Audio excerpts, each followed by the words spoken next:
Hello, my name is Koa Shutt. I'm from Troop 220 and I'm in the Ventura County Council. So for my Eagle Scout project, it took me a few months to do. It was internationally. I did my Eagle Scout project in the Philippines, specifically in the Quezon City mission. I was working with the Church of Jesus Christ of Latter-day Saints over there, and it was the best time of my life. So in preparation and planning for it, I had to send a lot of emails, and originally I was going to send materials over there, food, clothing, supplies, but after looking at the shipping cost, I decided against it. It would have been too expensive. So my parents counseled me to kind of start thinking about other Eagle Scout projects to do, but I didn't want to give up on this one. I'm Filipino and second generation Filipino, and my grandparents lived in the Philippines. After hearing some of their stories growing up, I really wanted to do something for the Filipino people. I still feel a deep connection for the Filipinos in the Philippines, so I kept on persisting, kept on working with my Eagle Scout project until eventually my scout leader suggested me looking into the fact of plane tickets to fly to the Philippines. That was a dream come true. I hoped that my parents would let me, or somehow let us fly to the Philippines. I've never been before, but then we had to look at the cost of plane tickets, and again they were super expensive because it was around the Christmas time. It was around the holiday season, so I didn't want to give up. So I kept on looking until one night I found this really good deal. So I wanted to show it to my parents. So I showed it to my dad, and he was like, "Okay, see if it's for real, if it's trustworthy." We looked into it. Looking into it led to another website, to another, until eventually found decent plane tickets for my family and I could to fly to the Philippines. So that was interesting. It was an amazing trip. Once there, I was in contact with the Church of Jesus Christ of Latter-day Saints. They set me in contact with a missionary group, and they set me in contact with a man named Elder Gebhardt, and we needed to meet up in a place called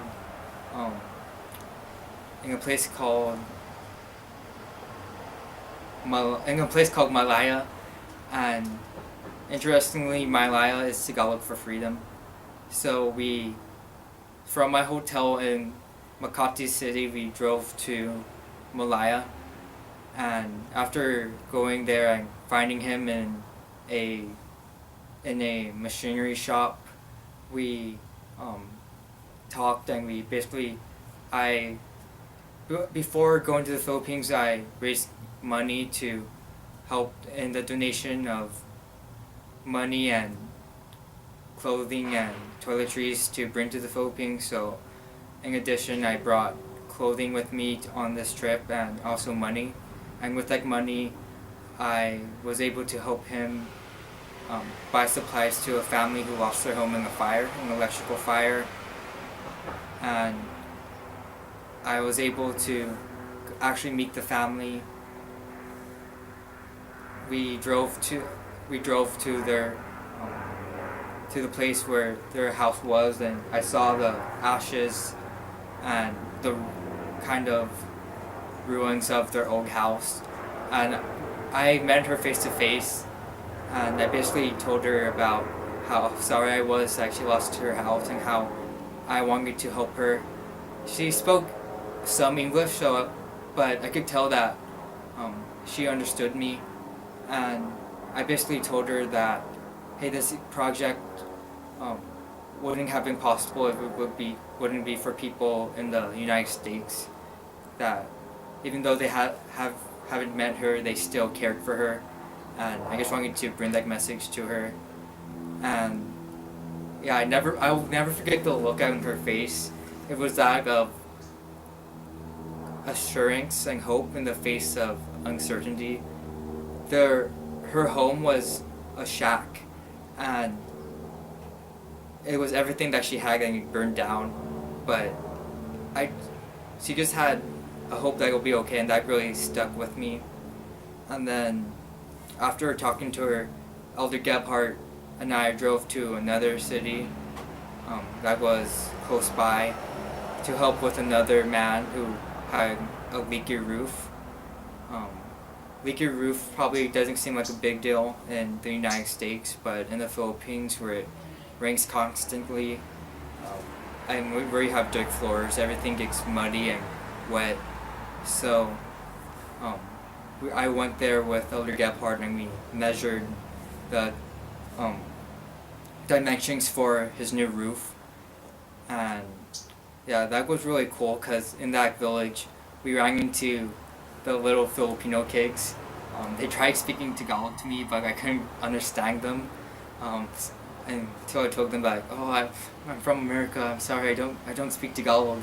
And then immediately like that, they started speaking English to me and started laughing at me. So that was really fun.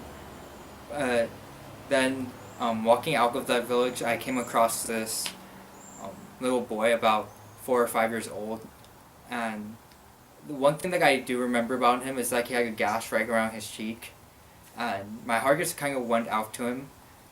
He was begging for something, so I gave him a granola bar that I had in my backpack, and I never gonna forget the look on his face. It was that of like supreme thankfulness, and it just stuck with me for the entire trip.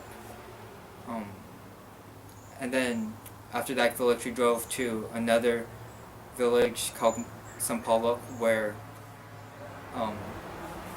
I met with other members from the Church of Jesus Christ of Latter-day Saints, and another missionary took me around the town to assess the needs of the individuals, because I brought supplies, food, clothes, toiletries, and money to buy for other people for aid for them.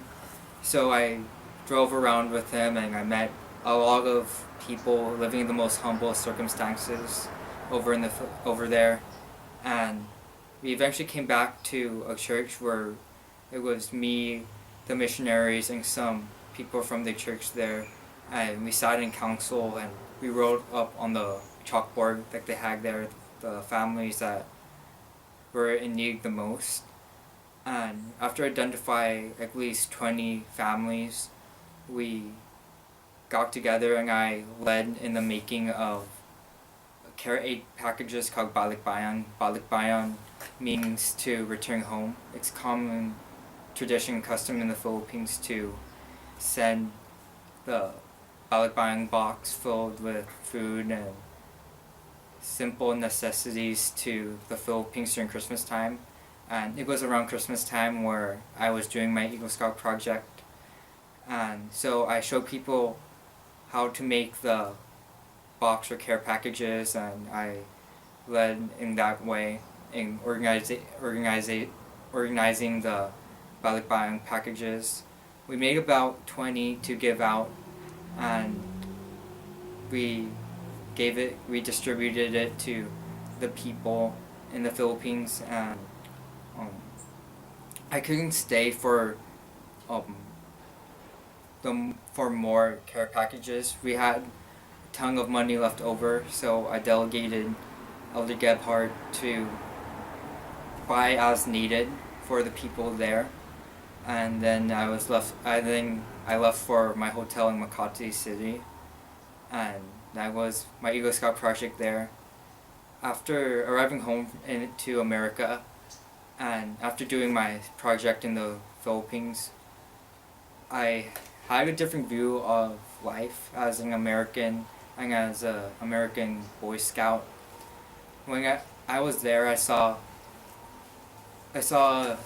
teenager my age who had to quit school in order to help his family work, and I had the benefit of an education, not just an education, but time enough and the stability enough and the financial means enough to do Boy Scouting.